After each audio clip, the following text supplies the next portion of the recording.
कानून क्या कहता है? कानून ये कहता है यदि आपने कर्जा लिया, बेटा हट जा, यदि आपने कर्जा लिया तो आपके पड़ोसी को तो बताना दूर की बात है, आपके वाइफ को भी नहीं बता सकते हो कि आपने कर्जा लिया हुआ है।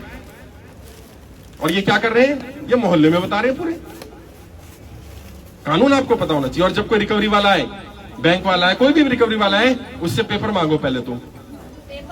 उसके पास आई कार्ड होना चाहिए। नहीं, अगर आई कार्ड नहीं है ना तो तुरंत पुलिस को बुला लो। सब फर्जी ही देते हैं, मोबाइल में दिखाएंगे। मैं कह रहा हूँ पुलिस को बुला लो ना, सबके पास पुलिस का नंबर है ना भैया। अगर सुनो ना, मैं तरीका बता रहा हूँ भाई, प्रॉब्लम पे बात मत करो।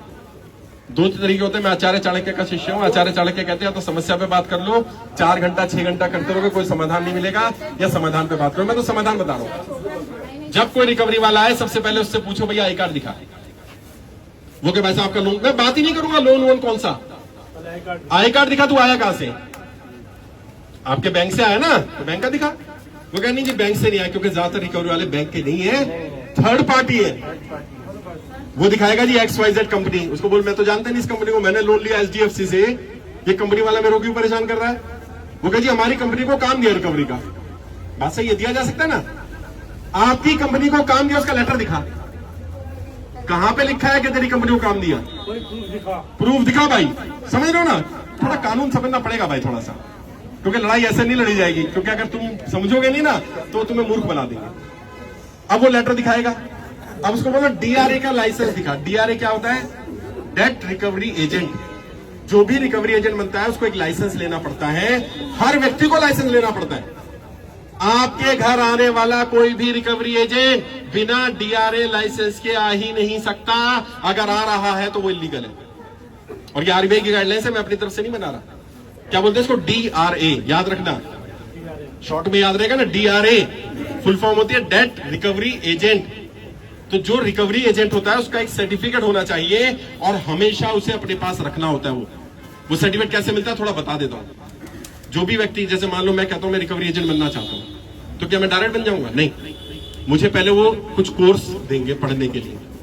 उस कोर्स में रूल्स एंड रेगुलेशंस होंगे। उसके बाद मेरा एक टेस्ट लेंगे कि मैं इन रूल्स एंड रेगुलेशन को याद कर चुका हूं कि नहीं कर चुका हूं। टेस्ट अगर मैं पास कर लूंगा तो मुझे वो सर्टिफिकेट मिलेगा।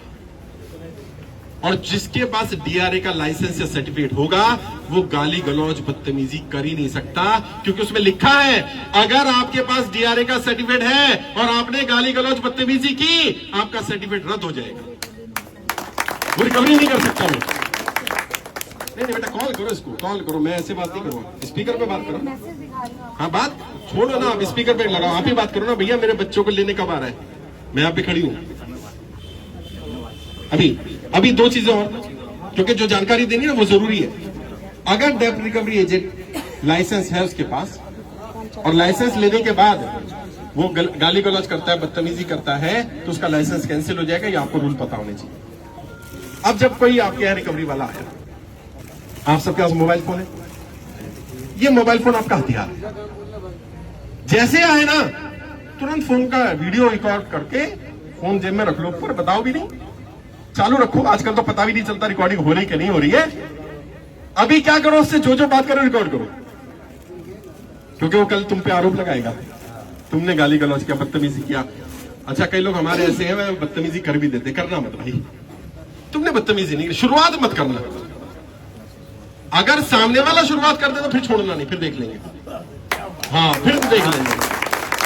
मैंने बताया ना, अपनी तरफ से गलत नहीं करना, क्योंकि अपनी तरफ से गलत करोगे तो कानून तुम्हारे खिलाफ हो जाएगा। अगर सामने वाला शुरुआत करता है तो फिर देखेंगे उसको कैसे करना है। वीडियो रिकॉर्ड करो और वीडियो रिकॉर्ड करके हमारे नंबर पर भेज दो। हम उसको इतना वायरल करेंगे, इतना वायरल करेंगे। अभी पहले मैं अपनी बात रख दूं भाई साहब, उसके बाद फिर आपके सवाल भी लूंगा। मैं यहाँ जाने वाला नहीं हूं भैया, घर छोड़ के आ गया हूं। हाँ नहीं तो देख ले भाई, अभी गाड़ी में किसी की रखा है, लगेज रखा है। मैं कितना सामान लेके आऊं है? 3 सूटकेस भर के आए। मैं आ गया हूं भाई, अभी मेरे पास रहने की जगह नहीं है यहाँ। अरे बस ये कह दिया, यही बहुत है। ऐसे तो बहुत सारे घर है, तुम लोग का दिल में इतनी जगह है यार। मेरा घर है और प्लस दिल्ली मेरा ससुराल है, तो आप मेरे ससुराल पक्ष की तरफ से आए हो तो मोस्ट वेलकम। बहुत बहुत शुक्रिया, धन्यवाद। नहीं जरूर ले रही कई महीनों के लिए, मोस्ट वेलकम। बहुत शुक्रिया भाई। ये गुजरात टीम देखिए कहाँ व्यवस्था करनी है, लेकिन आज तक अभी तक भी मेरे पास ये नहीं पता मुझे रुकना कहाँ है। मैंने कहा मैं आ रहा हूँ। दूसरी चीज का क्या ध्यान रखना, ये भी बड़ी चीज है, इसके बारे में भी लोगों को नहीं पता। और जो लोग ज्यादातर जिनकी गाड़ियां छीन लेते हैं सड़क चलते, घर आकर के आपका घर सील करने का झूठी धमकी देते हैं, नोटिस लगा के चले जाते हैं। जब भी आपके पास कोई नोटिस आता है, खासकर से वो लोग जिनकी प्रॉपर्टी बैंक में मोर्टगेज है, वो ध्यान रखो। प्रॉपर्टी मोर्टगेज के रूल ऐसे हैं, एक बार आपने प्रॉपर्टी रख दी तो आप समझ लीजिए इतना बड़ा क्राइम आपने कर दिया है। मोर्टगेज का तो टर्म का मतलब भी नहीं पता, टर्म ऐसी रखी है आम जनता को समझ में ना आए। मोर्टगेज का मतलब पता क्या है? मोर्टगेज का मतलब बताओ। मैंने अपनी प्रॉपर्टी मोर्टगेज की, इसका मतलब क्या है? मैंने अपनी प्रॉपर्टी जब्ती करवाई है। मोर्टगेज मतलब जब्ती होता है। आपने उसी दिन तो लिख के दे दिया कि मैंने जब्त करवा दी। मोर्टगेज मतलब जब्ती है। और उसमें क्या लिखा है? रूल ये है, अगर आपका अपना भी घर है और आपने उसको मोर्टगेज कर दिया तो आप उसमें अगर व्हाइट वॉश भी करवाओगे, पेंट भी करवाओगे ना, तो बैंक को पहले पूछना पड़ेगा। क्यों? क्योंकि अब उस प्रॉपर्टी के मालिक आप नहीं हैं, अब बैंक इस प्रॉपर्टी का मालिक। इसलिए अभी बता रहा हूं, रूल्स पहले सुन लो, लूंगा तुम्हारे सवाल लूंगा सबके भाई। अभी क्या करना है तुम्हें समझना है कि जो बैंकों के रूल है उस रूल को समझो। बैंक सीधा आपकी प्रॉपर्टी पे कब्जा नहीं करता। पहली बात तो मोर्टगेज लोन लेना नहीं चाहिए, बहुत जरूरत हो तो लो, और लो तो कितना लो? जो तुम्हारी प्रॉपर्टी की वैल्यू है उसका 80% 85% लोन ले लो। लोग क्या करें, 1 करोड़ की प्रॉपर्टी है, 10 लाख का लोन ले लिया। मैंने पूछा क्यों? कह साहब 10 की जरूरत थी। अरे तेरे को तो 10 की जरूरत थी, अब तू सोच 10 लाख के चक्कर में तूने 1 करोड़ रुपए जब्ती करा दिया। कल को बाउंस हो जाएगा तो कितना जाएगा पता है? 1 करोड़ ही जाएगा। बैंक रहम नहीं करेगा, तेरी 1 करोड़ की प्रॉपर्टी है। तो पहली बात तो लेना नहीं। दूसरा, लेना तो क्या लेना? 80% 90% जितना मिल जाए उतना लेना, ताकि लेके जाएगा ना ले जा, थोड़ा सा नुकसान होगा। तीसरा क्या करना, अगर कोई home loan, housing loan, mortgage loan चल रहा है, किस्त बाउंस मत होने देना।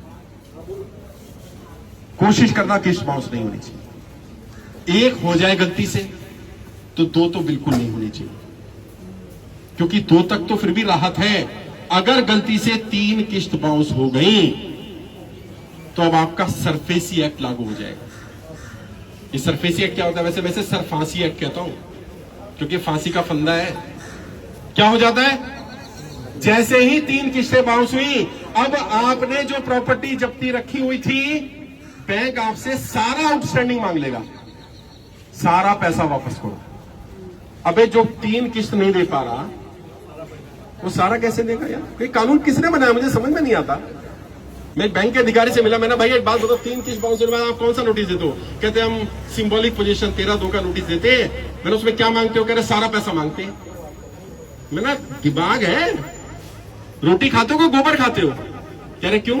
मैंने जो किस्त तो दे नहीं पा रहा, पूरा पैसा कैसे देगा भाई? कह रहे तो क्या होना चाहिए? मैंने कम से कम ये होना चाहिए, तेरी 3 महीने की बाकी है, 3 महीने का पहले पैसा दे, नहीं तो तेरी जब्ती करेंगे, ताकि उसको डर बैठे। उसको तुम सारा पैसे का मांग लेते हो यार, और जिसका व्यापार बंद हो गया, कोई काम धंधा नहीं है, कुछ नहीं है, तो क्या करेगा? वो प्रेशर में आ जाएगा। तो सरफेसी एक्ट बहुत खतरनाक एक्ट है। फिर भी 13(2) का नोटिस आ जाए तो तुरंत किसी वकील को, हमारी टीम जो है वो फ्री में हेल्प कर देगी, लेकिन आपको डीआरटी में केस जाएगा तो वकील को करना पड़ेगा। डीआरटी में भी कहना नहीं चाहिए, कई वकील साथी भी यहां नाराज हो जाएंगे, लेकिन बहुत सारे वकील भी गड़बड़ कर रहे हैं। सच्चाई बता रहा हूं। बंदा कहां मर रहा है, मतलब मैं बता नहीं सकता बेचारा है? नहीं, एडवोकेट है डीआरटी के, ये तो ईमानदार है। ये ईमानदार है, वो खुद बताएंगे आपको। वो बता देंगे, उनसे पूछ लेना, अभी मैं मौका दूंगा उनको कि एक्चुअल में एडवोकेट भी गड़बड़ कर रहे हैं। वो मिल जाते हैं बैंक वालों से, क्योंकि बैंक वाले पैसा खिला देते हैं। आप कितना पैसा दोगे? तो कोशिश ये करनी चाहिए अपनी तरफ से किस्त बाउंस नहीं होने देनी। कोई नोटिस आए तो नोटिस को पढ़ना है। कई लोग यहां भी नोटिस लाएंगे, मेरे सामने खोलते हैं। मैंने कितने दिन पहले आया कर 3 महीने, मैंने पढ़ा भी नहीं तुमने? वो देख तो ले फांसी का है कि किसी चीज का है, कहां का है नोटिस? भाई नोटिस पढ़ लिया करो, नोटिस कोई फांसी का फंदा नहीं है। और जब कोई नोटिस कर रहा है, नोटिस भेज रहा है, तो जैसे बैंक नोटिस भेज रहा है तुम भी नोटिस भेज दो। तुम, बैंक कह रहा है तुमने किस्त नहीं भरी, तुम अपना रीजन लिख के दो। लिख के दो, क्यों? ताकि कल जब कोर्ट में जाएगा तो बैंक का भी प्रूफ होगा तो आपका भी प्रूफ होगा। भाई मैंने बैंक को पहले ही बताया था। एक डीआरटी का केस बता रहा हूं भाई साहब, बड़ा बढ़िया केस। व्यक्ति की नौकरी थी, नौकरी छूट गई, कंपनियां बंद हुई बहुत सारी, तो नौकरी छूटी लोगों की। उसने, क्योंकि हमारी वीडियो सुनी थी, उसने क्या करा, उसने बैंक में नौकरी का जब नोटिस आया छोड़ने का, 3 महीने का नोटिस होता ना, नोटिस पीरियड में ही बैंक को नोटिस भी भेज दिया और एक लेटर भी भेज दिया कि जी मेरा ये नौकरी का नोटिस आ गया है, 3 महीने मेरी नौकरी चली जाएगी, 3 महीने बाद मैं किस्त नहीं भर पाऊंगा जब तक मुझे नई नौकरी नहीं मिल जाती। बैंक को पता चल गया कि 3 महीने बाद किस्त तो आनी नहीं इसकी, लेकिन क्योंकि उसका केस ठीक चल रहा था तो बैंक वाले का फिर लेटर आया कि आपका तो रेगुलर केस चल रहा है, लोन चल रहा है, तो अभी तो आपसे कोई ऑब्जेक्शन नहीं करे, नहीं आज नहीं है, कल को होगा तेरे को, इसलिए बता रहा हूं। और फिर बैंक भी चला गया लेटर लेके। बैंक ने कहा भाई आप क्या चाहते हो, कह रहे भाई मुझे नहीं पता, 3 महीने में नौकरी मिल जाए, 6 महीने मिल जाए, हो सकता है ना मिले, कम से कम 1 साल का समय दो मुझे। उसने कहा जी 1 साल का तो ऐसा कोई प्रोविजन नहीं है, ये नहीं है, वो नहीं है। वो हर हफ्ते लेटर लिखता रहा, और सिर्फ बैंक को नहीं लिखा उसने, बैंक के सीनियर मैनेजर को, बैंक के रीजनल मैनेजर को, सब जगह लेटर भेज रहा है। उसको बुला लिया बैंक ने कि भाई क्या चाह रहा है तू, सब जगह कंप्लेंट कर रहा है, भाई सुनोगे नहीं तो क्या करूं, मेरी तो नौकरी चलेगी। बैंक ने कहा चल 6 महीने का समय दे रहे हैं, 6 महीने में तेरी नौकरी लग जाएगी, अगर नहीं लगती तो 6 महीने बाद आ जाइयो, फिर बता दियो, फिर कुछ कर लेंगे। और उसे 8 महीने का समय मिला। 8 महीने बाद जब नौकरी लग गई तो किस्त भरने लगा। क्यों? क्योंकि वो जागरूक था ना, उसे अधिकार पता था, अपने अधिकारों को जानना है। ये लड़ने का समय, डरने का समय नहीं है। और कर्जा, मैंने कहा ना, कर्जा लेना कोई अपराध नहीं है भाई। धूप हो रही है, थोड़ा सा इस साइड आ जाओ, तुम लोगों को धूप लग रही होगी यार, है? कर्जा लेना कोई अपराध नहीं है, और कर्जा नहीं चुका पा रहे ये भी कोई अपराध नहीं है। ये एक मिस्टेक है, गलती है, लेकिन ये अपराध नहीं है, तो फिर आपको अपराधी नहीं मानना। बाकी मैंने जैसा कहा मैं आ गया, अब तुम्हारे सवाल जवाब लेता हूं, किसको क्या क्या दिक्कत आ रही है बता दो। और जैसे भाई आए हमारे पास, क्योंकि मेरी टीम में भी